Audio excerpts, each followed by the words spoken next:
Halo Sobat Pantas, apa kabar semuanya? Assalamualaikum warahmatullahi wabarakatuh. Jumpa lagi dengan saya Indra Uno di Pantas yang ke-12. Baru Pantas yang ke-12 ya? Pantas itu apa sih? Pendampingan terikhlas. Ini dikhususkan untuk para penggerak-penggerak komunitas. Hari ini kita ketemu dengan penggerak komunitas OKOC Export sama dari Finansa. Mohon maaf ya terlambat tadi. Ada perubahan jadwal yang mengharuskan mundur 15 menit. Mundurnya tambah jadi 20 menit. Mundurnya, maaf ya. Oke, semoga semuanya dalam kondisi dalam berkah Allah. Tapi sebelum kita undang Bang Riki sama Amel, kita jawabin yang satu ini dulu sebentar ya. Oke, udah bisa kelihatan belum? Suara aman ya? Aman?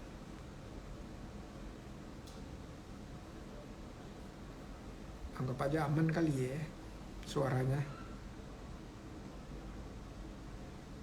Dari Bayu, Jawa Tengah.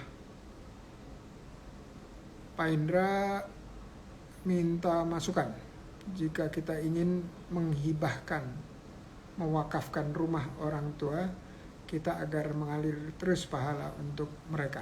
Wow, Masya Allah, Masya Allah. Ini pertanyaan pas banget nih, karena yang hadir di sini adalah para ahli-ahlinya. Ya, dari Finansa itu financial advisor, khususnya syariah. Mel, denger ya. Ini pertanyaannya. Saya bilang sih keren banget ya. Kalau bisa semua harta diwakafin. Tapi memang itu perjuangan yang berat banget. Karena konsepnya kita, terutama nazir ya, konsep nazirnya itu belum pas, belum ketemu, belum ada yang ahlinya. Serahkan pada ahlinya. Jadi nazir harus ahli. Agar apa? Agar manfaat langsung. Dan ini nanti kita ngobrol-ngobrol ya, tanya sama Finansa. Nah, orang tuh pikir wakaf itu nggak boleh balik ke wakif. Justru yang saya pahami, wakif itu boleh satu, wakafnya berjangka. Jadi bukan seumur-umur. Ya, belajarlah istilahnya. Udah itu, wakaf itu boleh kita request, si wakif boleh request bahwa sekian persen akan dari hasil produktifnya bisa dipakai untuk ahli waris misalnya, atau bahkan nggak usah ahli waris, masih hidup pun sepemahaman saya boleh ya. Jadi bagi atas hasil dari apa yang diwakafkannya. Jadi kalau udah punya niat begitu, cari ilmunya mengenai bagaimana caranya wakaf dan apakah nazirnya ada. Karena kalau mau wakaf terus tapi nazirnya bukan ahlinya, nanti justru hasilnya satu, nggak bisa balik ke kita sesuai syarat. Misalnya contoh, kita mau wakaf rumah bisa dipakai buat apapun, termasuk buat usaha. Hasilnya bisa dibagi kepada kita, kepada ahli waris, atau kepada siapapun. Sisanya kepada nazir, dan tentunya mauquf alaihnya ya. Jadi penerima manfaat dari wakaf tersebut. Tujuannya apa? Agar wakaf ini bisa jadi produktif, nggak sekedar dipergunakan untuk tradisional wakaf, misalnya sekolah, masjid, pesantren, kuburan dan seterusnya ya. Kita kalau itu dikelola tuh keren banget karena di Indonesia, wow, tanah yang begitu banyak banget dan sebagian besar nggak ada sertifikatnya, sertifikat wakaf maksudnya. Oke, thank you. Kita langsung undang aja nih. Tapi sebelum kita undang, kita tunjukkan ya. Tuh, Amelia, Natasha, dan Bang Ricky. Oke, ini udah masuk.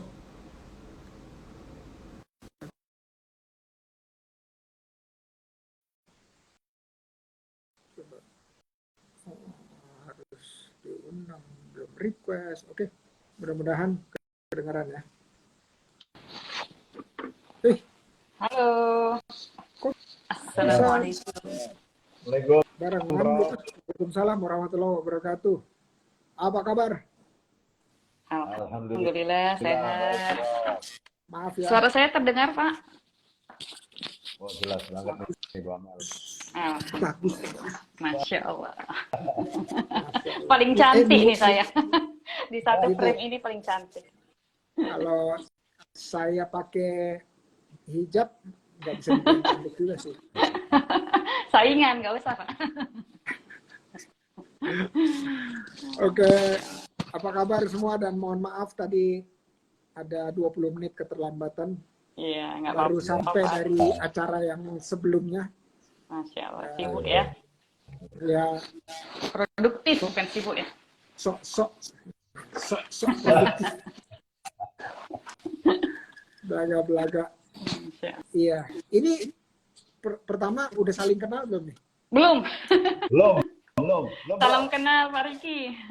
Salam kenal, Bang El. Iya, Pak. Jelas, suara saya jelas nggak ya? Jelas, Pak. Coba pakai yang jelas ya, alhamdulillah. Oke. Jelas, agak-agak ngaung dikit tapi nggak apa-apa. Oh, Aman. gitu ya. Oke. Ini ada Sensei, Hendy. Sensei Hendy belum terlambat karena baru dimulai. Oke, nah jadi udah saling perkenalan ya. Jadi nanti akan tahu sendiri apa yang dilakukan dan gimana caranya untuk kolaborasi. Nah, saya jelaskan sedikit aja, ini karena baru 12 kali, pengennya sih lebih sering, tapi Winnie bilang jatahnya sebulan sekali. Saya bilang, wah kalau misalnya penggerak komunitas itu ada 100, kalau sebulan sekali, jadi ada 100 bulan. Gimana tuh caranya? Tapi kalau dibagi 2, jadi 50 bulan. 50 bulan berapa tuh? 4 tahun. 4 tahun. 4 tahun. Lamaan ya, Pak? Lama banget. Jadi nanti mungkin satu saat kita harus bikin offline. Ini untuk ngisi dulu, ya, ngisi agar teman-teman yang lain bisa ngeh bahwa ada nih suatu komunitas yang tergabung dalam network OKOC yang bergerak sejalan atau setujuan dengan OKOC, yaitu menciptakan peluang income dengan cara menciptakan lapangan kerja untuk diri sendiri minimal ya. Oke, suara dan video aman? Aman. Oh, aman ya. jelas. Nah, kenapa sih harus ada acara yang namanya Pantas atau pendampingan terikhlas? Karena di sini objektifnya satu, nggak semua orang kenal ada yang namanya komunitas finansa. Nggak semua orang kenal OKOC Export. Dan setiap kali ada orang nanya tentang bisa nggak produk saya ekspor, yang saya refer adalah OKOC Export. Nah, jadi daripada saya yang refer, di sini Bang Ricky bisa cerita sendiri langsung ya tentang OKOC Export, terus kenapa mulai gitu ya. Udah itu terus apa aja pengalamannya, hikmahnya, dan terakhir itu apa yang bisa dibagi, ya, dipesan buat teman-teman yang lain. Intinya makin banyak pendamping wirausaha mikro dan kecil, khususnya mikro lah. Kita bicara mikro. Kenapa saya memfokuskan ke mikro? Karena mikro itu jumlahnya 100 kali lipat dari kecil. Wow. Ya, hampir 100 kali lipat dari kecil. Jadi kalau kecilnya ada 700.000 misalnya, ya hampir 100 kali lipat ya. Jadi 64 juta unit usaha itu adalah mikro. Ya. Dan pengalinya usaha mikro terhadap penyerapan tenaga kerja itu 1,7. 1,7. Jadi kalau 64 juta kali 1,7 itu sekitar 110 juta. Orang yang bekerja di usaha mikro. Nah, kenapa itu jadi penting dan harus fokus terhadap usaha mikro? Karena tenaga kerja Indonesia itu sekitar 140 juta. Ya, dan diserap oleh usaha mikro itu 110 juta. Kira-kira berapa persen tuh? Ayo, coba kalkulatornya keluarin. Finansial. Biar cepet. 110 bagi 140. Ayo. Cepat. Ya pokoknya segitu lah ya. Kira-kira berapa? 70%? Benar nggak? Ya, hampir 10%. Ya. Nah, 70%. Nah, kalau ditanya, harusnya gimana sih jumlah usaha mikro terhadap usaha kecil? Kalau di negara lain seperti di Amerika, itu mereka sebutnya small aja.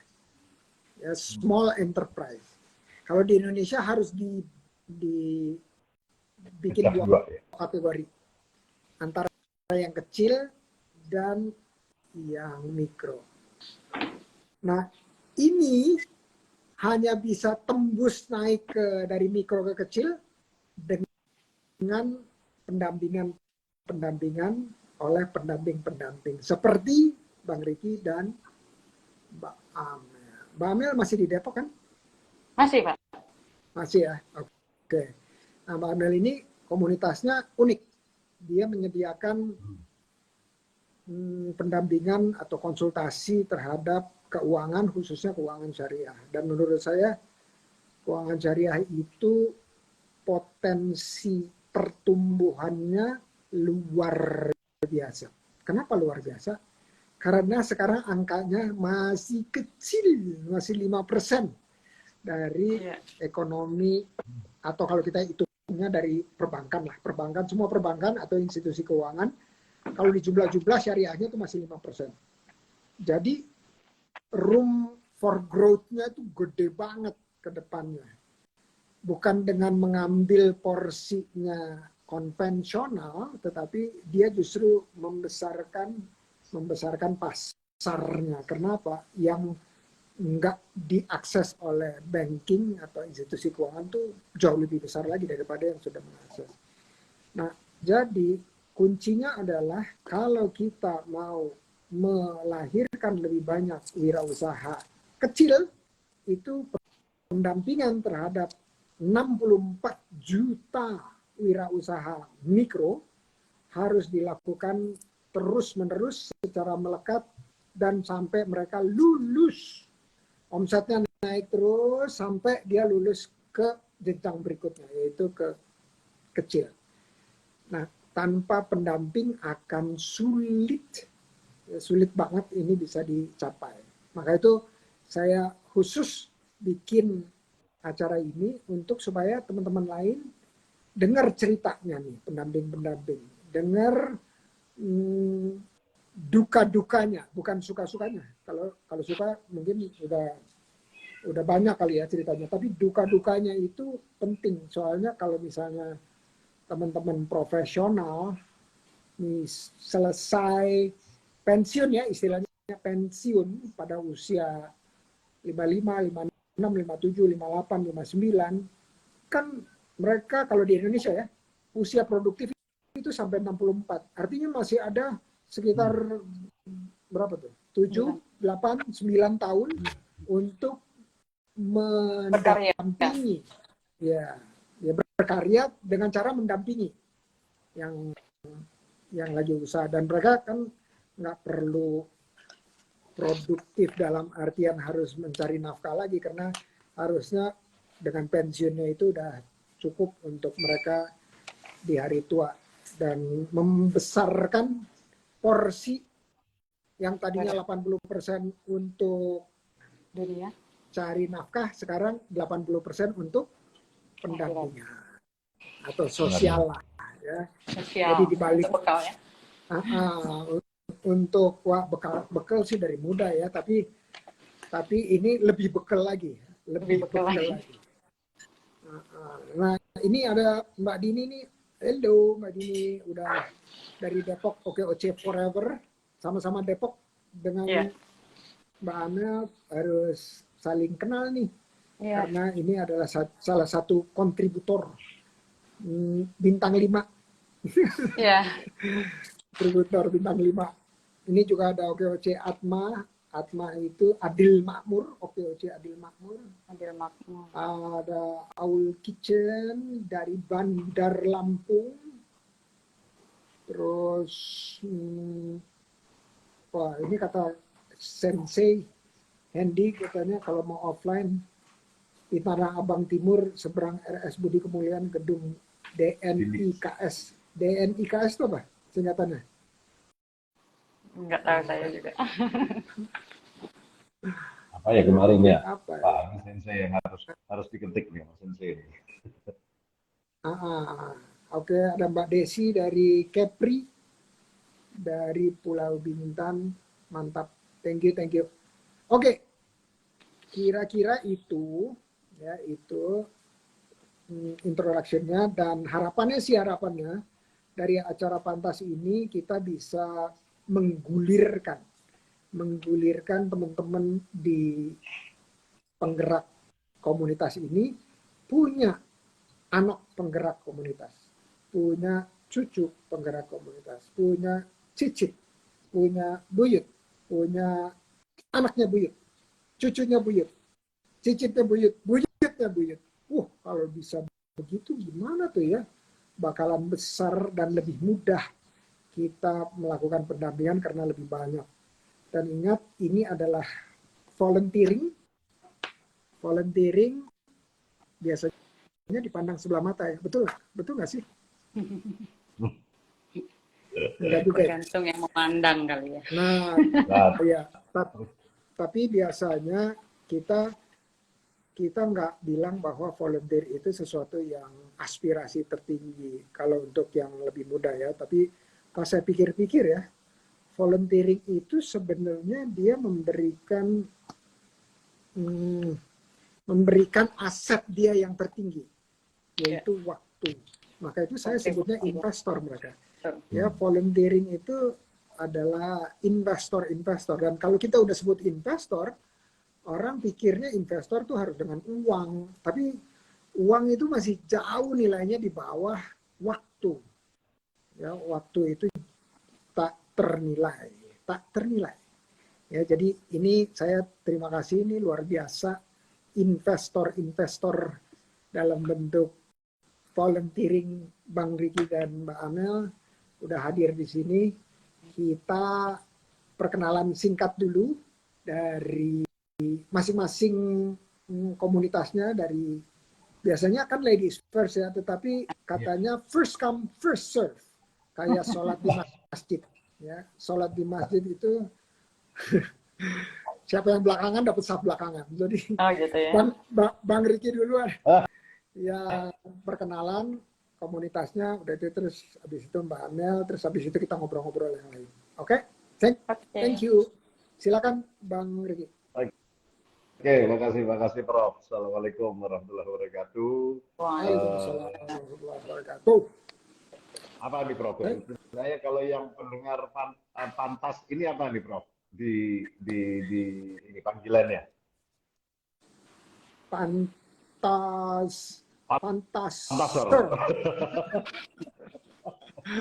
Fantastis. Pantaser. Oke, Sobat makasih Pantas, Prof. Sobat Pantas, Oh, Sobat Sobat Pantas. Pantas. Oke, Sobat Pantas, salam kenal semuanya, Bu Amel, salam kenal. Prof Indra, makasih waktunya. Ada Sensei Hendi, Sensei Hendrat Noko, Bu Desi dari OKOC Ekspor Kepri. Kemudian, nah ini sebenarnya, ini tadi saya ngeliat-ngeliat ada yang join, ini Prof, ini ada agregator dari Singapura nih Prof. Ini yang udah pernah bisnis matching juga ini sama teman-teman OKOC Ekspor nih. Yang Nah, mana itu? mudah-mudahan nggak hilang. Itu ada Net Asia Biz. Net Asia Net Biz. Asia Biz. Ya. Nanti kapan-kapan harus diundang ini Prof sama Prof untuk Boleh. agregator di Singapura. Usulkan aja, jadi bagian dari OKOC Ekspor, terus nanti kita buat Ya, itunya sesi sendiri. khususnya lah ya Prof. Ya, Karena beliau yang banyak membantu UKM-UKM dari OKOC Ekspor dan UKM yang lain itu untuk produknya udah terekspos di Singapura khususnya. Alhamdulillah. Jadi Alamin. beliau yang selama ini juga lumayan aktif gitu kan cari produk-produk UKM dari Indonesia. Oke, jadi saya Ricky Rizky, saya co-founder dari Respitasia kalau tempat kerja, kemudian ada co-founder juga dari komunitas OKOC Ekspor. Jadi awalnya berdirinya komunitas OKOC Ekspor ini saya sungkan nih karena ada founder yang beneran nih, ada Sensei Hendy nih yang founder yang beneran nih. Jadi waktu itu sempat ngobrol-ngobrol nih Prof sama Sensei Hendy, ya kita ngobrol kok sebelum pandemi itu, kita diskusi waktu itu Sensei Hendy juga lihat bahwa ini produk-produk Indonesia banyak yang dikirim ke Singapura, Malaysia. Ya, waktu itu kita ngobrol, setelah itu, wah kalau gitu kita ketemu Pak Iin. Waktu itu diajak awalnya ketemu Pak Iin di kantor OKOC di lantai 12 ya, Prof ya. Di kantor layanan satu pintu yang di Jakarta. Kita ngobrol, oh oke deh kalau gitu buatlah seminar offline pertama waktu itu. Ya masih offline. Waktu itu nggak ada istilah offline online, Prof. Karena belum dinyatakan pandemi. Itu bulan Februari tahun 2020. Insya Allah kalau nggak salah di situ bulan Februari tahun 2020. Karena pandemi dinyatakan Maret 2020 waktu itu. Saya masih hadir kok itu. Masih hadir. Iya, Prof Indra hadir. Nah, kita buat di lantai 4 ya waktu itu Prof ya. Waktu itu dari beberapa yang hadir ya alhamdulillah antusias. Waktu itu kita buat acara itu kita buat 3 sesi. Yang pertama itu pengenalan ekspor, kemudian ekspor itu mudah. Kita akhirnya buka tagline waktu itu, tagline ekspor itu mudah. Kemudian yang kedua ada pengenalan ekspor melalui laut. Yang ketiga, yang awal itu soal pasar ekspor, pengiriman ekspor, dan yang ketiga waktu itu kita ajak satu enabler juga yang untuk digital marketing. Ya walhasil dari acara itu alhamdulillah sudah beberapa ada yang mulai aktif, mulai kita diskusi, tanya-tanya, dan dari acara offline pertama itu sudah ada waktu itu mungkin Prof ingat ada dapur Gimana Bang Rinaldi. Waktu itu alhamdulillah yang tembus kirim produk sambal-sambelannya yang dari Bogor itu ke Singapura dan dapat kontrak waktu itu 1 tahun dengan bayar di Singapura. Nah setelah itu baru kita buat tuh pendampingan karena sudah mulai pandemi. Akhirnya udah kita buat online, ya alhamdulillah kita bersyukur juga. Salah satu syukurnya pandemi yang selama ini kalau kita offline waktunya terbatas, kemudian tentunya jarak menjadi kendala biasanya. Waktu pandemi salah satu yang mempermudah itu karena online akhirnya bisa kita buat acara-acara Zoominar gitu, webinar melalui Zoom itu ada sesi Jawa Timur, sesi DKI, sesi waktu itu ada sesi Joglo Semar juga gitu kan, untuk kita menarik teman-teman UKM yang ada di seluruh, kita targetnya itu seluruh Indonesia, yuk kita kenalin bahwa ekspor itu keluar itu gampang, susah, Karena selama ini orang selalu berpikiran bahwa ekspor itu rumit, ribet, dan harus besar, harus banyak, harus punya produk yang keren, dan yang penting juga bukan berarti dia harus maker, tapi dia sebagai reseller pun juga bisa sebagai ekspor. Nah, disitulah kita mulai bergerak, ya alhamdulillah sudah terbentuk. Sekarang ini kalau di keanggotaan, mohon maaf saya Hendy kalau ada ini dikoreksi, di jumlahnya itu kurang lebih ada 152 member. Memang belum banyak, tapi kita selalu coba grab dari teman-teman yang lain yang ingin join, kita ajak lagi. Nah terakhir itu ada dengan OKOC di Surabaya, itu Bumai.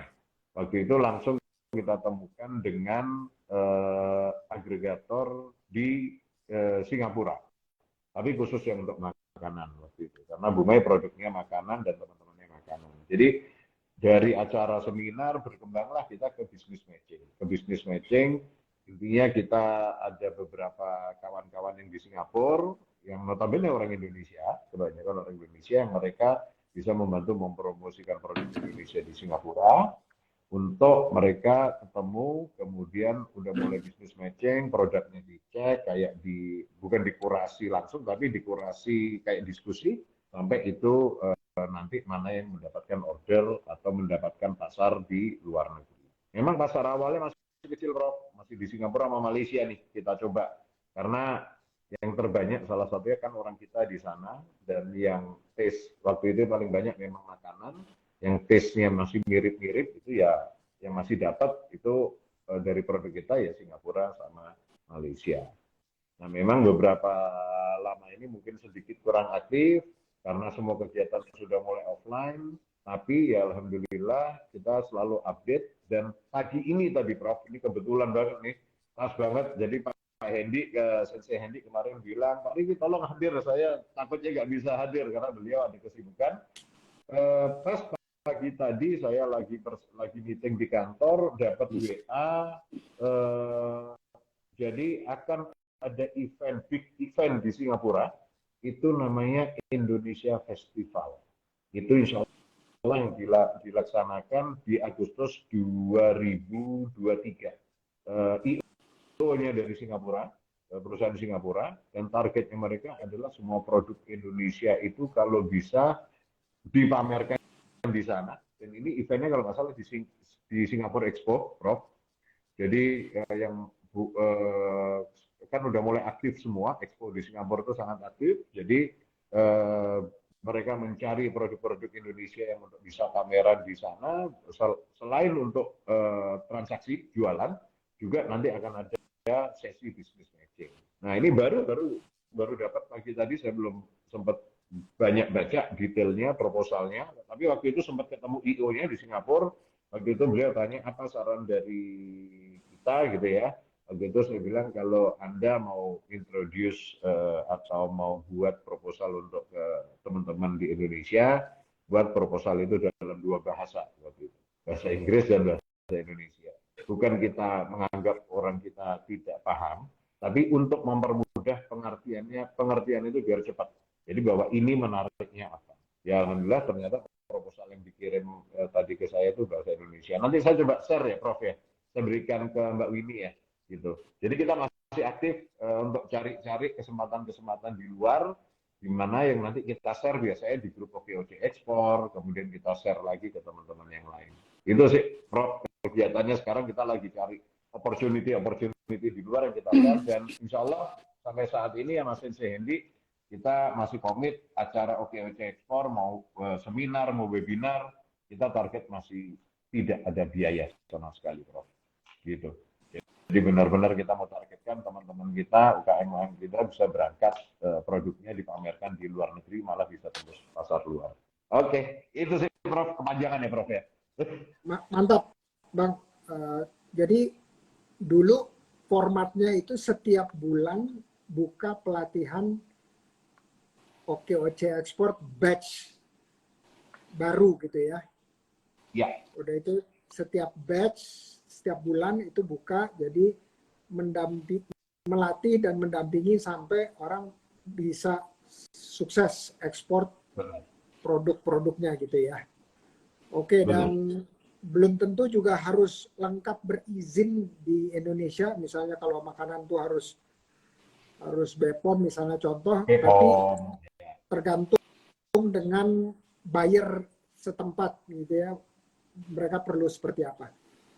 Oke, keren. Jadi berikutnya nih, batch berikutnya itu kapan mulai dibuka? Ya, kelihatannya batch berikutnya nanti kita udah agak lama vakum nih Prof sebenarnya untuk batch yang pelatihan ini karena kita tahu semenjak pandemi dan after pandemi pun pelatihan ekspor ini banyak banget. Jadi menurut kami udah bebas dulu lah mereka biar ikut yang mana. Nah nanti pelan-pelan kita buat lagi pelatihan, tapi tidak hanya pelatihan, tapi kita maunya pelatihan ini juga sekaligus ada kayak business matching ya.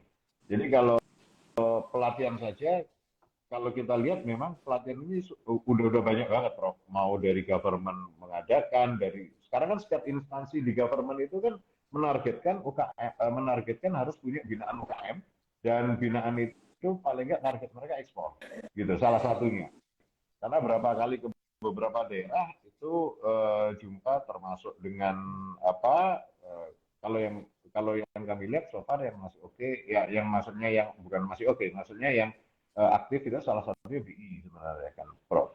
Tapi dari instansi yang lain kayak termasuk Bea Cukai pun, kemudian dari instansi misalkan dari instansi keuangan dari yang lainnya itu mereka seperti ditargetkan memang oleh pemerintah ditargetkan punya binaan-binaan UKM yang targetnya bisa ekspor, termasuk dari sektor keuangan kayak dari perbankan. Makanya ada beberapa bank yang mereka punya komunitas ekspor sendiri. Nah, pelatihan-pelatihan itu kami pikir sudah cukup banyak, saya yakin teman-teman sudah banyak paham. Jadi akhirnya formatnya kita sedikit berubah dengan Pak Hendi. Udahlah, pemahaman itu bisa dilihat pada saat nanti mereka akan melakukan. Jadi yang kita coba sekarang adalah langsung ke arah business matching ya. Kita buka pasar ya, Bro. Kita coba buka pasarnya yang benar-benar ada calon buyer atau calon peminatnya, produk-produknya itu biasanya kita buka, kita undang, kita buat seminar. Yang terakhir itu seingat saya 3-4 bulan, 4 bulan yang lalu lah, itu dengan DC Surabaya itu. Seperti itu, Prof. Jadi formatnya kita rubah nanti. Oke, mantap, keren. Oke, sekarang kita pindah dulu ke yang katanya tadi paling cantik di sini, karena di frame loh Pak, di frame. Silakan Mbak Mia. Ya, Assalamualaikum warahmatullahi wabarakatuh. Waalaikumsalam. Terima kasih Pak Indra udah mengundang saya. Asik. Salam kenal juga Pak Ariki. Saya dari Finansa. Jadi Finansa itu adalah sebuah komunitas, lebih tepatnya sih seperti independen lah ya, independen perencana keuangan syariah gitu. Jadi dulu ingat banget pertama kali live sama Pak Indra awal-awal pandemi gitu ya Pak ya. Itu Finansa baru banget itu dan bingung juga mau dibawa kemana saat itu memang karena pendirian Finansa sendiri ini juga unik sebenarnya ya. Jadi awalnya itu karena di kepala ini banyak ide, tapi kalau disimpan di kepala ini rasanya pusing juga gitu. Jadi akhirnya saya yaudah tumpahkan aja idenya itu dalam sebuah konten-konten di Instagram gitu. Jadi sesimpel itu awalnya. Jadi nggak nyangka juga perjalanannya itu sampai 2 tahun terakhir ini kita udah ada badan hukumnya, lalu kita nerima klien dan lain-lain, dan itu di awal itu memang kita nggak ada terpikir sama sekali gitu. Jadi sekedar sharing gitu kan, sekedar sharing ilmu. Kalau ada yang nanya kita jawab gitu kan. Kalau itu pun semampu kita gitu. Dalam hal ini juga personilnya itu cuma 2 orang gitu kan, saya sama teman, dan kontribusi yang lebih besarnya juga saya gitu, karena memang ide-ide yang ada di kepala saya itu aja yang saya keluarkan. muncullah beberapa konten Instagram di finansa.id. Lalu kemudian setelah berjalan beberapa waktu, ada beberapa calon klien yang menanyakan gitu ya, ada tarifnya enggak gitu. Jadi saya berpikir, saya bilang nggak ada tarif gitu.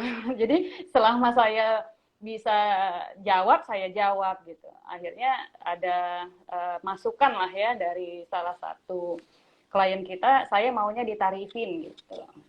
Saya maunya ditarifin biar lebih profesional, pengerjaannya lebih serius dan lain-lain gitu. Padahal pun kalau nggak dibayar pun saya kerjakannya secara serius gitu. Sesimpel itulah dulu, saking apa ya, saya merasa yang tadi Pak Indra di awal tadi kan menyebutkan ada pertanyaan tadi ya dari saudara kita tadi ya tentang wakaf gitu ya. Jadi saya sama tim saya itu bilang seperti ini, kita tiap hari banyak dosa ya, saya bilang gitu kan. Kita nggak tahu amalan mana yang bisa Allah terima sebagai kita mendapatkan reward lah, pahala gitu. Itu saya berdua sama tim saya gitu waktu awal-awal lah gitu. Saya punya ilmu gitu ya. Mungkin saja dengan ilmu yang saya berikan bisa bermanfaat sama orang lain gitu. Dan itu menjadi amal jariah gitu bagi saya, karena begitu banyaknya dosa setiap hari yang saya lakukan gitu. Saya bilang sama teman saya itu, oh iya juga ya Mbak gitu ya. Jadi kita cari momen-momen apa ini yang bisa kita hadiahkan lah ya, atau kita mengharap ya. Jadi mengharapnya itu kepada Allah gitu. Kalau dibilang sholat, mungkin sholat setiap hari, tapi wallahu a'lam apakah kehusyuannya itu diterima atau tidak gitu. Puasa begitu juga gitu ya. Banyak hal ibadah yang mungkin banyak kekurangannya, tapi dengan hadis itu kan Allah bilang ya, pahala yang tidak terputus gitu. Salah satunya adalah amal jariah. Akhirnya saya yaudah bismillah dengan apa yang saya punya, meskipun banyak di luar sana juga yang mungkin lebih ahli dari saya gitu ya. Akhirnya saya fokus di literasi gitu ya, literasi keuangan syariah, sepengetahuan dan saya belajar gitu, saya punya ilmunya, insya Allah saya bagikan gitu. Kalaupun memang nggak bisa saya jawab, saya akan kasih tahu bahwa saya belum belajar mengenai hal itu, dan insya Allah nanti saya akan belajar. Kalau berkenan saya akan sharing lagi ke beliau. Nah akhirnya tahun 2021 akhir saya alhamdulillah menyelesaikan sertifikasi dari IPFIM Malaysia, itu namanya IFP, Islamic Financial Planner. Di sana alhamdulillah kita angkatan pertama di Indonesia, terus sekitar 51 atau 52 orang Indonesia yang memperoleh certified IFP itu gitu. Setelah mendapatkan sertifikasi itu, baru kemudian saya memberanikan diri untuk membuka jasa konsultasi. Itu juga tidak tidak terlalu komersil gitu, karena saya juga menyadari bahwa ketika orang istilahnya datang untuk berkonsultasi, sebenarnya kan dia sedang ada kesusahan ya Pak ya, sedang ada hal yang memang dia butuh advice ke kita gitu kan. Nah itu juga menjadi tantangan juga ke kita gitu, bahwa memang dari awal kita udah tahu posisinya kita seperti apa, dan akhirnya kita memberanikan diri sebagai sebuah jasa konsultan gitu ya, perencana keuangan syariah, dan alhamdulillah kita bisa membantu klien-klien kita, dan yang lebih banyak itu berkonsultasi itu seputar zakat harta nih Pak Indra. Kalau misalkan kita runut ya, zakat harta, lalu asuransi syariah, lalu financial planning, financial check up gitu, dan waris juga ada gitu. Dan intinya kita kalau cerita tentang waris, konsultasi tentang waris, kita juga punya beberapa expert di dalamnya, termasuk para asatid yang bekerja sama dengan kita, sehingga nanti bisa memberikan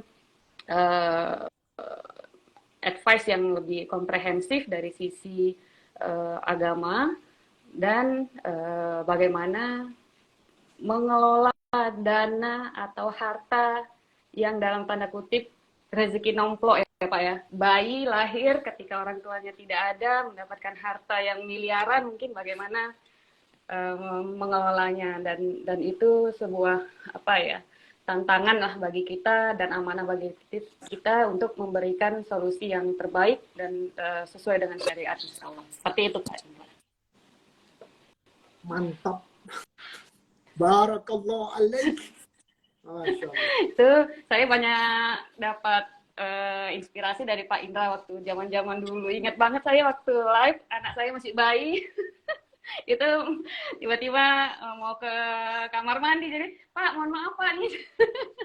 Dulu lucu banget gitu, memang banyak inspirasi lah, belajar dari Pak Indra, diajarin Pak Indra harus begini, dan saya sangat apa ya, sangat mengapresiasi jika ada teman gitu ya, relasi atau siapapun yang memberikan masukan-masukan kepada finansial, berarti dia perhatian sama kita gitu, dan kita harus concern apa yang goals yang ingin, artinya kan ketika ada orang masukan kan berarti dia melihat perkembangan kita seperti apa gitu ya. Jadi saya sangat mengapresiasi, terima kasih banyak Prof. Indra sudah memberikan masukan-masukan sehingga finansial bisa sampai hari ini dan insya Allah bisa bertumbuh lebih baik lagi. Amin. Amin. Amin. Amin ya rabbal alamin.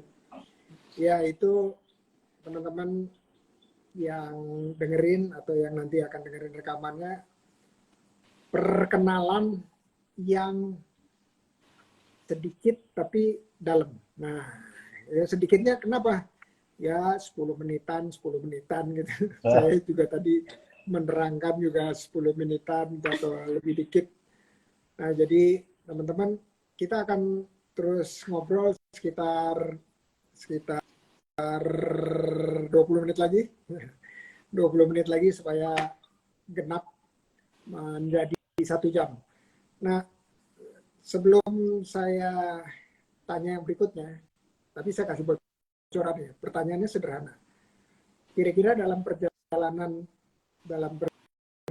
selama ini, OKOC Export maupun Finansa, itu apa sih yang membuat, tadi udah ceritain ya, why-nya gitu, dan apakah ini di awal ya, why-nya tersebut kira-kira terjawab nggak ya? Why itu mengapa kita melakukan sesuatu, atau artinya kebutuhan lah ya, kebutuhannya apakah itu terjawab selama 2 tahun lebih ini. Jadi saya lebih, daripada saya yang sharing gitu, kalau saya sih jawabannya udah ketahuan ya. Tapi kalau teman-teman yang bicara itu kan self endorsement gitu ya, memberikan endorsement untuk mengikuti jalan ini. Nah, tapi saya mau sebelum ini sambil pikir-pikir ya, sambil pikir-pikir 2 menit, saya mau bicara mengenai bisnis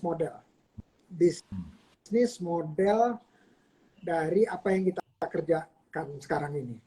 Ya, jadi kita itu, saya, Mbak Ana, Bang Ricky ya. Jadi setiap yang kita lakukan itu suka nggak suka ada bisnis modelnya. Bisnis modelnya itu adalah gimana kita, kalau bisnis model Canvas, apal ya, bisnis model Canvas itu pojok kanan bawah itu ada namanya revenue stream. Nah, ternyata apa yang kita lakukan, bisnis modelnya itu mengarah ke sana. Nah, revenue stream kalau tadi diomongin oleh Mbak Mel itu bicara mengenai sekarang dan nanti, ya, di dunia dan di akhirat. Tapi it still work bisnis modelnya. Dan menurut saya bisnis model dari pendamping ini sangat jelas, ya, sangat jelas, dan dia udah terbukti secara waktu. bahwa ada tadi ceritanya ya, dari mulainya pengennya berbagi aja gitu, tiba-tiba ada revenue gitu. Ini kalau saya boleh cerita, di 2020 terus 2021 bikin live Instagram gini, ini kan gak ada revenue-nya kan, ya, revenue rupiah maksudnya. Tetapi dari awareness yang keluar, kemudian undangan untuk berbicara, itu revenue-nya nggak main-main loh, gitu. Nggak main-main. Dan semuanya transaksinya dimulai dari sebuah DM, dari sebuah pesan yang masuk ke kotak message di Instagram. Misalnya, Pak, kita akan melakukan ini. Boleh nggak sharing, datang. Kita selalu nggak pernah punya ini kan, oh ya rate kita segini, nggak pernah. Tetapi teman-teman yang mengundang ini punya apresiasi sekemampuannya mereka dalam bentuk rupiah ya. Nah, jadi bisnis model suatu yang kita bilang giving things for free atau memberikan sesuatu itu for free, sebenarnya nggak kosongan gitu ya, kosongan ujungnya tuh nggak kosongan kalau bicara untuk dunia ya. Tetapi kita udah dapet, jadi kalau tujuannya tuh panjang gitu ya, misalnya ke akhirat gitu, ya dikasih juga gitu. Side effect-nya dikasih, saya sebutnya side effect. Jadi bukan main effect, tapi side effect. Nah, kalau kita kerja kan kita bukan untuk cari side effect ya, kita carinya main effect atau utamanya gitu ya, efek utamanya. Efek sampingannya kita cari nggak juga, ngapain, kayak selalu cerita ke teman-teman, tahu nggak, kalau kita bisnis ayam itu bisa dapat telurnya, bisa dapat dagingnya, bisa dapat kotorannya. Kalau kotorannya itu kan efek samping gitu. Kita nggak pernah bicara mengenai, saya mau bisnis dengan tujuan atau efek utamanya adalah kotorannya gitu. Enggak, dia akan bilang, ada dagingnya, ada telurnya. Ya. Terus baru kemudian bilang, ternyata efek sampingnya ada nilainya juga ya. Dan kadang-kadang itu signifikan juga. Jadi kalau kembali lagi ke bisnis model mengenai pendampingan, itu jalan menurut saya jalan. Ya, jadi dan ini untuk menjembatani pertanyaan saya yang tadi. Dan kalau dibilang komunitas, ya, komunitas saya mulainya dengan bisnis ya. Bisnis itu selalu jualan produk atau jasa. Yang tadi Mbak Mel bilang, Ray Speed juga jualan yang sama, ya, jasa. Nah, kemudian dia tentu pasti ada cost side-nya ya. Setiap aktivitas itu ada cost side-nya.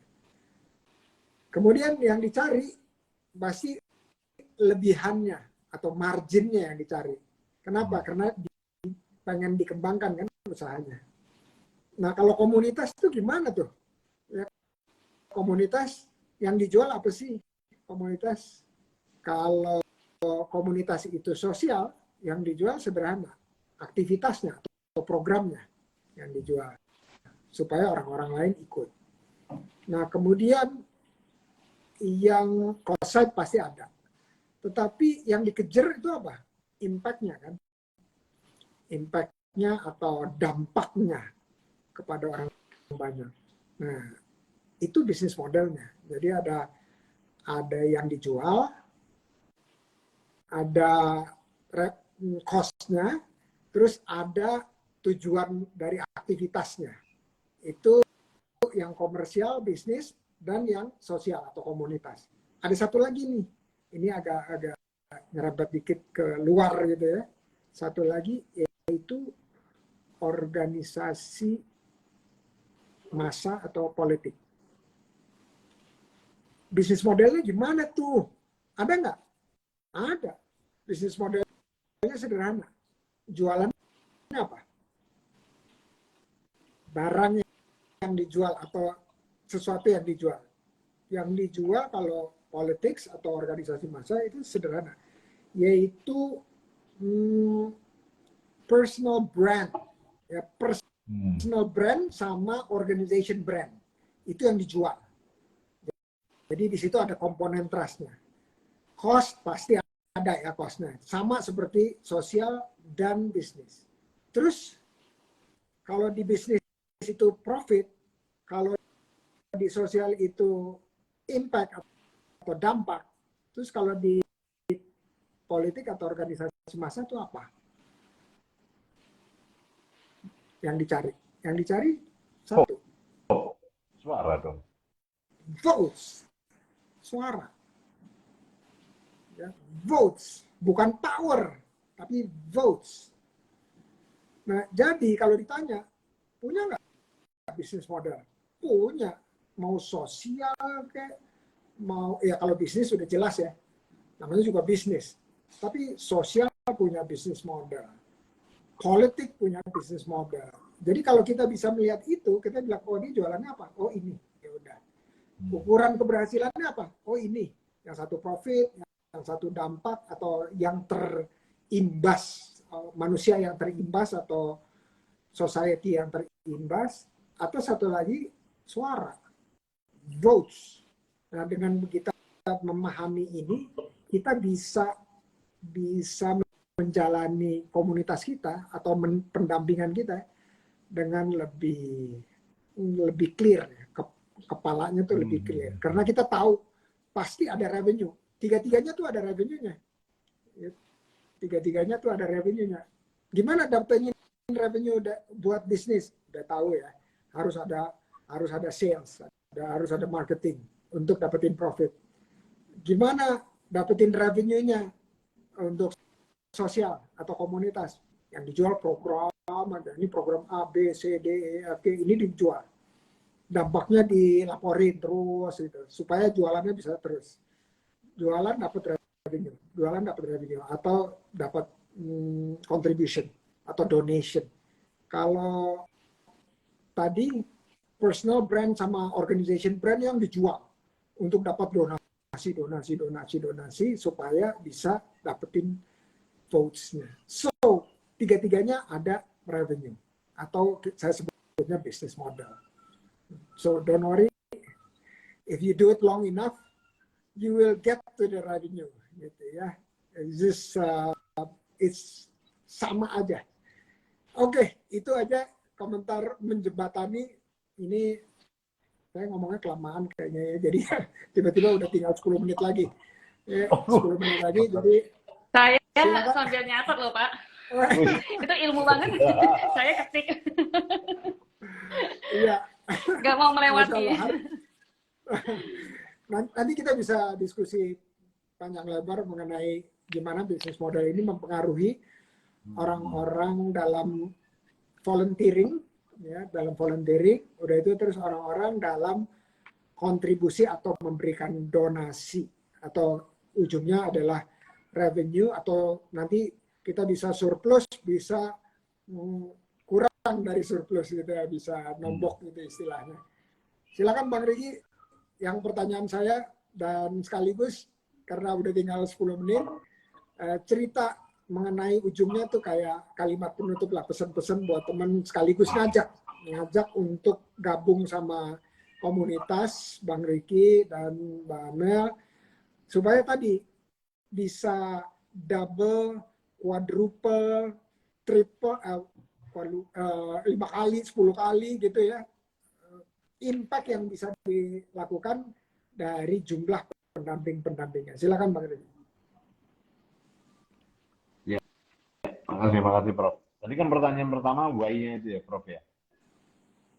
Ya, pertanyaan why, dan yang kedua kan masalah bisnis model ini menarik. Ini bisnis model ini kelihatannya kita, saya dan Sensei Hendy ini harus regrouping lagi nih. Karena tadi baru dapat ide juga.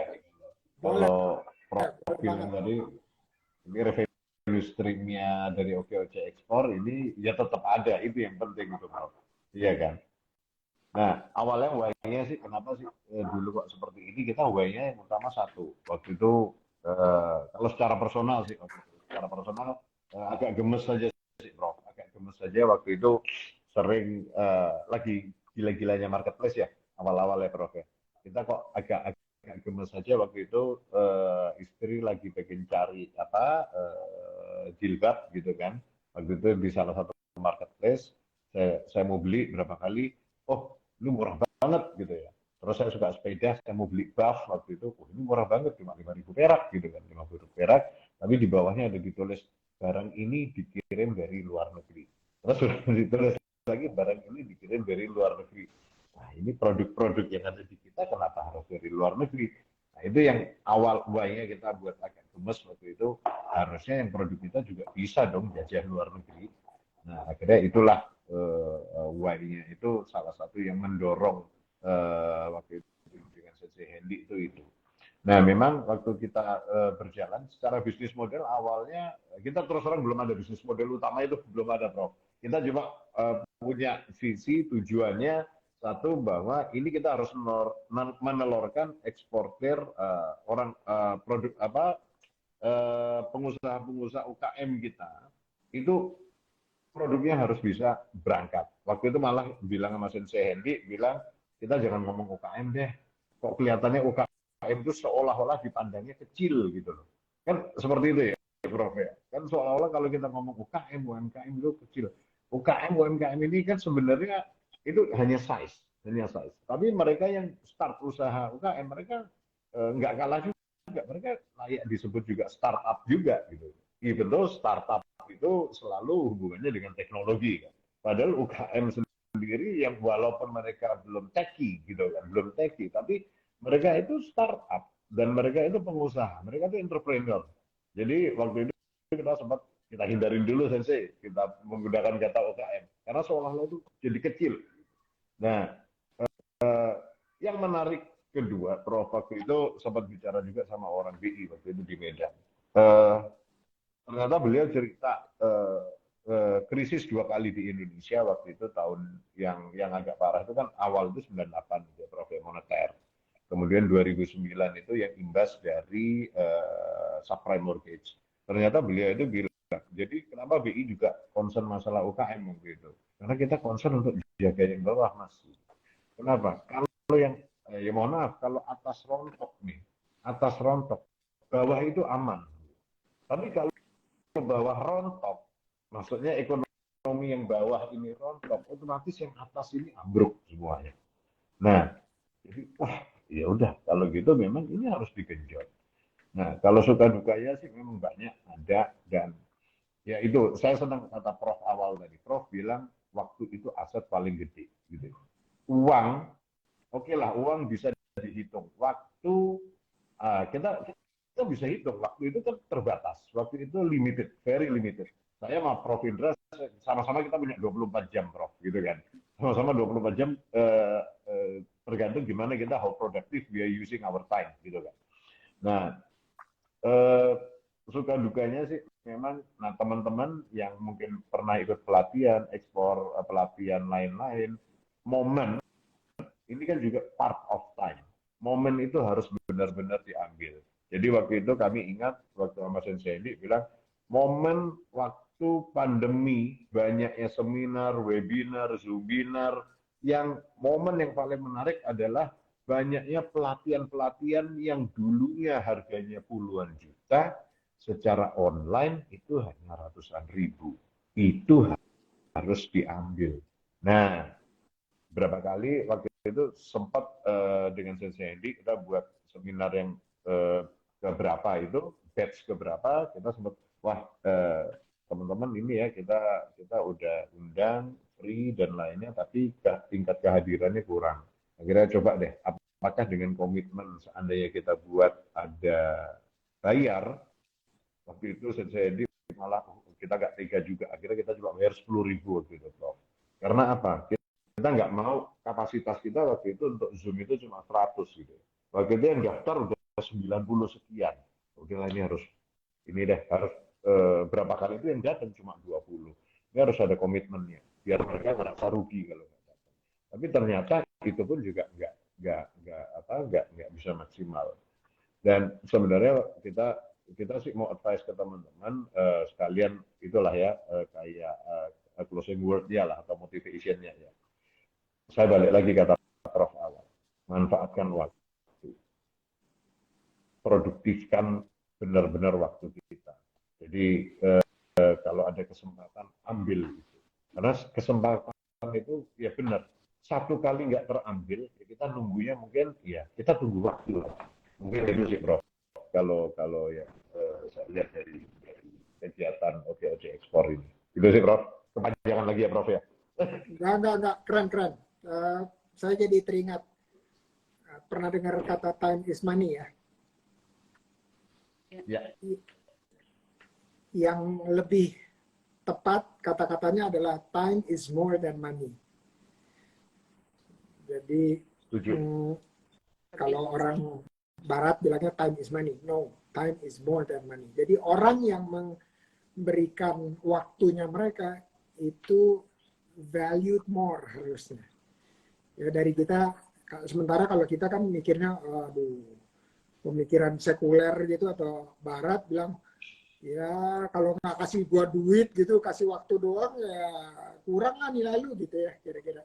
Nah tapi kita harus melakukan rethinking soal itu. Dan yang sering saya dengar, tapi saya punya pemikiran berbeda sedikit. Jadi orang selalu bilang, opportunity doesn't come twice, gitu ya. Pernah dengar ya? Ya. Ya, peluang tidak akan mengetuk pintu kita dua kali. Menurut saya peluang itu seperti ini analoginya ya. Peluang itu seperti pernah lihat panjat pinang ya. Panjat pinang itu dia punya hadiah itu tergantung di atas ya. Nah, peluang yang tergantung di atas pohon rezeki kita itu mau kita ambil yang kanan mau yang kiri dia ada terus karena emang itu pohon rezeki kita. Jadi dia nggak akan pergi ke rezekinya tuh nggak akan pergi ke orang lain. Jadi kita selalu bilang rezeki itu nggak pernah tertukar. Nah kalau rezeki nggak pernah tertukar berarti rezeki itu seperti peluang tadi dan kita nggak bisa bilang peluang nggak datang dua kali. Peluangnya ada terus. Kitanya mau nggak ngambil gitu ya.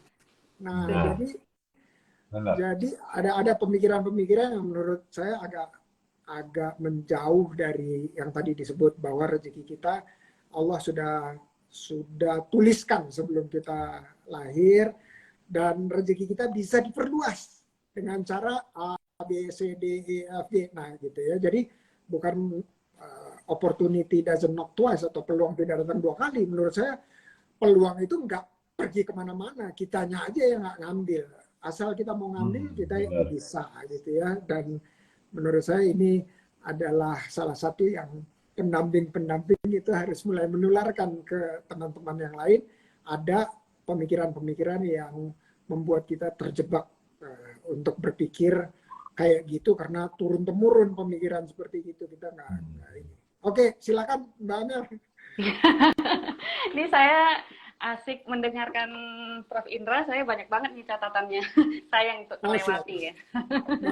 Jadi kalau saya dibanding dengan Pak Riki jauh banget ya. Maksudnya artinya kan kalau Pak Riki kan memang bisnisnya kelihatan dalam artian barangnya nampak, lalu prosesnya kelihatan, ekspor dan lain-lain. Nah, kadang-kadang kan menjadi sebuah polemik nih Pak Indra, Pak Riki ketika ada klien atau bahkan teman kita yang punya skill gitu ya dalam bentuk jasa. Nah, itu yang kadang-kadang mereka anggap yang tadi ya, aduh ini nggak ada uangnya nih, nggak ada cuannya dan lain-lain gitu ya. Nah termasuk saya juga awalnya seperti itu karena memang nggak nyangka juga bahwa ada uangnya gitu kan karena memang apa nggak, ya intinya nggak nyangka lah ada yang tadi ya, dampaknya itu uang itu sebagai bukan tujuan ya, tujuannya nanti dapat uang, nggak kepikiran juga ke situnya gitu. Dan akhirnya Allah jawab. Nah, oh ternyata bisa ya. Kadang sampai sekarang juga masih terheran-heran gitu ya, Allah kok baik banget ya, bisa dengan kayak gini kok bisa ada yang mau percaya. Artinya kan ketika dia mau konsultasi ke finansa terkait dengan finansial dia, artinya kan dia begitu percaya mau membuka yang sesuatu privasi ya, apalagi keuangannya dia, cash flow-nya dia, lalu apa yang dia masalahkan dan lain-lain. Nah, itu kan sebuah kepercayaan yang sangat luar biasa bagi saya gitu ya, dan itu menjadi sesuatu yang harus dijaga gitu, harus dijaga dan harus benar-benar profesional dalam artian kita memang bekerja bukan berarti kita yang tadi ya uang sebagai dampaknya aja gitu ya. Artinya kita totalitas aja, apa sih yang bisa kita bantu terhadap klien kita ini gitu. Memang belum masih dalam perjalanan waktu hingga hari ini kita masih membantu klien-klien dalam bentuk individu ya Pak ya, belum kepada UMKM dan lain-lain. Karena kita masih mempersiapkan, jadi tahun 2022 ini kita mempersiapkan untuk menuju 2023 yang insya Allah kita akan maju lagi, lebih baik lagi untuk pendampingan para UMKM. Karena kita nggak bisa ego ya terhadap diri kita. Banyak sekali teman-teman atau bahkan saudara-saudara kita, tetangga kita, teman kita bahkan yang punya bisnis, yang punya usaha omsetnya jutaan, miliaran dan lain-lain gitu ya, belajar dari krisis kemarin gitu ya, pandemi kemarin. Nah itu kan kadang-kadang kalau tidak siap dari sisi mental dalam hal pengelolaan keuangannya gitu kan, itu banyak yang stres gitu ya. Bagaimana dia bisa bertumbuh kembali yang awalnya dia mendapatkan omset ratusan juta, pada saat pandemi dia hanya dapat jutaan atau bahkan nggak menutup untuk biaya operasional, untuk bayar gaji dan lain-lain.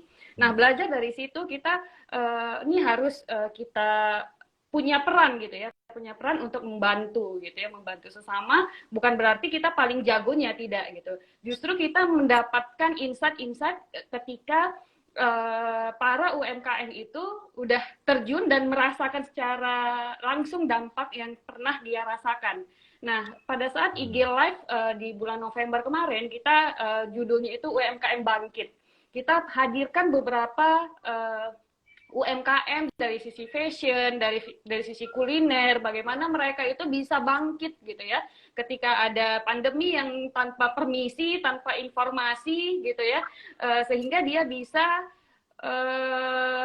achieve gitu ya, bisa bertahan, bahkan bisa bertumbuh gitu. Ternyata Masya Allah nih Pak Indra gitu ya, yang tadi awalnya itu kita cerita apakah menjadi tujuan uang itu menjadi tujuan satu-satunya untuk mendapatkan cuan dan lain-lain, ternyata jawaban mereka itu di luar nalar kita gitu. Akhirnya mereka menjawab ketika mereka memberi lebih kepada orang lain gitu ya, dalam bentuk sedekah, infak, ini saya sampai merinding. Mereka ternyata mendapatkan hal yang luar biasa, bukan hanya dari segi uangnya saja gitu, tapi lebih kepada keharmonisan keluarganya, lalu kesehatan, dan itu lebih dari uang yang mereka dapatkan ternyatanya. Itu artinya kan kita pingin ya menggabungkan atau merangkul rekan-rekan kita, saudara-saudara kita yang menjalankan bisnisnya dalam hal ini adalah menjual barang, itu bagaimana bisa bertahan di kondisi yang mungkin tidak terbayangkan sebelumnya. Yuk kita mari kita belajar bareng-bareng, insya Allah kita sama-sama bisa menghadapi ini, dan bagaimana untuk kedepannya mengelola keuangan bisnis, keuangan UMKM agar bisa lebih bertumbuh lagi, bisa ekspansi lagi, bahkan ke luar negeri dan lain-lain. Nah itu kan butuh persiapan atau pematangan dari sisi keuangannya juga gitu.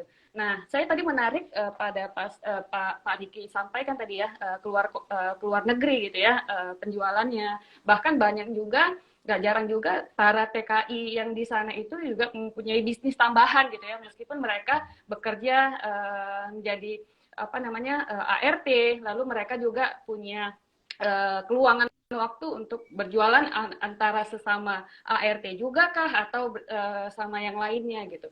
Nah saya juga pingin berkontribusi gitu ya, berkontribusi dalam artian saya pingin juga dikenalkan ke mereka bagaimana sih kita bisa mengelola keuangan kita dari hal-hal yang dari uang pendapatan di luar dari gaji gitu. Artinya kan dia punya penghasilan tambahan tuh Pak. Ya kan, yang awalnya dia mendapatkan gaji saja, ketika dia punya prospek bisnis bisa menerima bisnis tambahan yang menghasilkan uang gitu ya, menghasilkan cuan, itu bagaimana sih cara mengelolanya? Karena selama ini di Finansa itu ternyata orang-orang yang konsultasi sama kita itu adalah orang-orang yang bingung Pak. Ketika yang pertama bingungnya itu adalah dari kondisi uangnya banyak. Jadi kita jangan berpikir gini, oh uangnya banyak dia pasti enak. Enggak Pak, ternyata ketika uang banyak di yang kita temui gitu ya, mereka bingung mau diapain nih uangnya gitu. Jadi kalau kita melihat aduh pusing nggak ada uang dan segala macam gitu ya, ternyata orang yang banyak uang pun pusing mau di mana nih uangnya, mau dipakai apa gitu kan. Belum lagi dia dapat warisan gitu, yang awalnya dia punya aset hanya misalkan 2 miliar gitu ya, tiba-tiba ada yang meninggal keluarganya dia dapat 5 miliar, 7 miliar, 10 miliar, kan dia kaget ya, bagaimana nih aku cara mengelolanya segala macam. Nah itu, jadi bagaimana kita juga bisa membantu orang-orang, baik itu yang bingung cara mengelola uang yang banyak, apalagi bingung, aduh uangnya kecil mau diapain nih segala macam gitu ya. Dalam hal ini kita memberikan solusi-solusi terbaik gitu ya, yang tidak keluar dari koridor syariah. Mungkin itu Pak. Mantap. Keren. Oke, ini kita udah kelewatan jauh nih, nanti dimarahin sama orang-orang. Mas. Karena udah mohon maaf Pak, saya jadi agak kelamaan tadi ya. Nggak apa-apa. Oke, dari terakhir dari yang saya pengen itu kalimat penutup aja. Kalimat penutup dari Bang Riki dan kalimat penutup dari Bang. Silakan Bang Riki. Kalau saya balik sama, thank you Prof. Kalau saya tetap tadi yang saya inginkan kalimat penutup itu. Waktu is our big asset. Itu aja sih. Itu aja sih Prof. Oke. Keren. Barakallahu alaik. Silakan Mbak Mel. Ya, mungkin pesan khususnya untuk diri saya juga, mengingatkan diri saya juga dan teman-teman bahwa ketika kita memiliki harta, ingatlah bahwa harta yang kita miliki adalah titipan dari Allah Subhanahu wa taala. Karena itu akan ditanya. Ketika ditanya ilmu, Allah hanya tanya ilmunya dipakai untuk apa. Tapi ketika ditanya tentang harta, Allah nanyanya dua, diperoleh dari mana dan dipakai untuk apa aja gitu. Jadi mudah-mudahan dengan harta yang dititipkan Allah kepada kita, baik itu banyak ataupun sedikit, insya Allah menjadi berkah untuk kita semua dan kita bisa mempertanggungjawabkannya kelak di yaumil akhir nantinya. Amin. Amin ya robbal alamin. Terima kasih banyak atas waktunya dan kita jumpa offline insya Allah karena karena pendampingan terikhlas ini juga perlu pendamping. Nah, benar. Pasti. Biar lebih luas waktunya ya. Insya Allah. Terima kasih Pak Riki. Terima kasih banyak. Selamat malam. Terima kasih banyak Pak Riki semuanya. Assalamualaikum Waalaikumsalam warahmatullahi wabarakatuh. Oke, guys. Barusan ngobrol asik. Kelamaan tadi. Lebih dari jam 9 jauh, mohon maaf ya. Ini di sini ada beberapa yang pengen saya sapa sebelumnya. Ini ada Syifa. Ada Umay, waalaikumsalam. Makasih Umay. Ada Bang Husni Gedangan. Masya Allah, Masya Allah. Terus ada Bang Andi. Wa iyyakum. Barakallah fik. Banyak ilmu yang dipelajari malam ini, Masya Allah. Yuk kita bikin offline Nizikoto sama-sama. Teman-teman, selamat istirahat. Jumpa lagi di live Instagram berikutnya, insya Allah. Dan kita silaturahmi terus melalui platform Instagram Live ini, karena menurut saya ini lengkap gitu ya, bisa berinteraksi, bisa ngerekam, terus bisa upload sekali jalan, nggak perlu operator, ya nggak perlu operator, modalnya kuota doang. Ya, ada Umi Ema. Thank you. Assalamualaikum warahmatullahi wabarakatuh.